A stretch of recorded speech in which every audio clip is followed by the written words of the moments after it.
ನೆನ್ನೆಗಿಂತ ಇವತ್ತು ಜೋರಾಗಿದೆ. ನೆನ್ನೆ 16 ಕಿಲೋಮೀಟ್ರ್, ಇವತ್ತು 22 ಕಿಲೋಮೀಟ್ರು.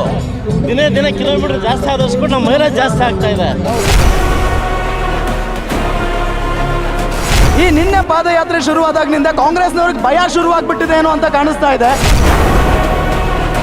ಅವರ ಮಾತಾಡ್ತಕ್ಕಂಥ ವಿಧಾನ ಅವರ ಭಯದ ವಾತಾವರಣ ತೋರಿಸ್ತಾ ಇದೆ.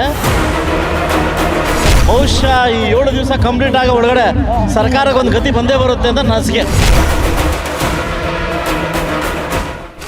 ಸಮೃದ್ಧಿ ಮಂಜುನಾಥ್ ಅವರಿದ್ದಾರೆ, ಮಾತನಾಡಿಸ್ತಾ ಹೋಗ್ತೀನಿ. ಸರ್, 2ನೇ ದಿನದ ಪಾದಯಾತ್ರೆ, ನಿನ್ನೆನೂ ಕೂಡ ಬಹಳ ಉತ್ಸಾಹದಿಂದ ಭಾಗಿಯಾಗಿದ್ರಿ, ಇವತ್ತು ಕೂಡ ಭಾಗಿಯಾಗಿದ್ದೀರಿ, ಹೇಗಿದೆ? ನಿಮ್ಮ ಪ್ರಕಾರ ಇವತ್ತು ಉತ್ಸಾಹ ಇಲ್ಲ ಅಂತನಾ? ನೆನ್ನೆಗಿಂತ ಇವತ್ತು ಜೋರಾಗಿದೆ. ನೆನ್ನೆ 16 ಕಿಲೋಮೀಟ್ರ್, ಇವತ್ತು 22 ಕಿಲೋಮೀಟ್ರು.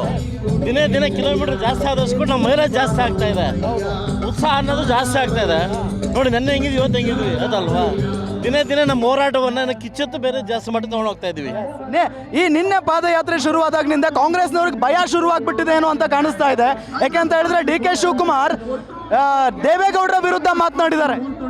ಇರಲಿ ಅವರ ಮಾತಾಡ್ತಕ್ಕಂಥ ವಿಧಾನ ಅವರ ಭಯದ ವಾತಾವರಣ ತೋರಿಸ್ತಾ ಇದೆ. ಬಹುಶಃ ಈ 7 ದಿವಸ ಕಂಪ್ಲೀಟ್ ಆಗೋ ಒಳಗಡೆ ಸರ್ಕಾರಕ್ಕೆ ಒಂದು ಗತಿ ಬಂದೇ ಬರುತ್ತೆ ಅಂತ ನಸಿಕೆ. Thank you. ಇದು ಸಮೃದ್ಧಿ ಮಂಜುನಾಥ್ ಅವರ ಮಾತು. ಜೊತೆಗೆ ಸಮೃದ್ಧಿ ಮಂಜುನಾಥ್ ಅವರಿದ್ದಾರೆ, ಮಾತನಾಡಿಸ್ತಾ ಹೋಗ್ತೀನಿ. ಸರ್, 2ನೇ ದಿನದ ಪಾದಯಾತ್ರೆ, ನಿನ್ನೆನೂ ಕೂಡ ಬಹಳ ಉತ್ಸಾಹದಿಂದ ಭಾಗಿಯಾಗಿದ್ರಿ, ಇವತ್ತು ಕೂಡ ಭಾಗಿಯಾಗಿದ್ದೀರಿ, ಹೇಗಿದೆ? ನಿಮ್ಮ ಪ್ರಕಾರ ಇವತ್ತು ಉತ್ಸಾಹ ಇಲ್ಲ ಅಂತನಾ? ನೆನ್ನೆಗಿಂತ ಇವತ್ತು ಜೋರಾಗಿದೆ. ನೆನ್ನೆ 16 ಕಿಲೋಮೀಟ್ರ್, ಇವತ್ತು 22 ಕಿಲೋಮೀಟ್ರು.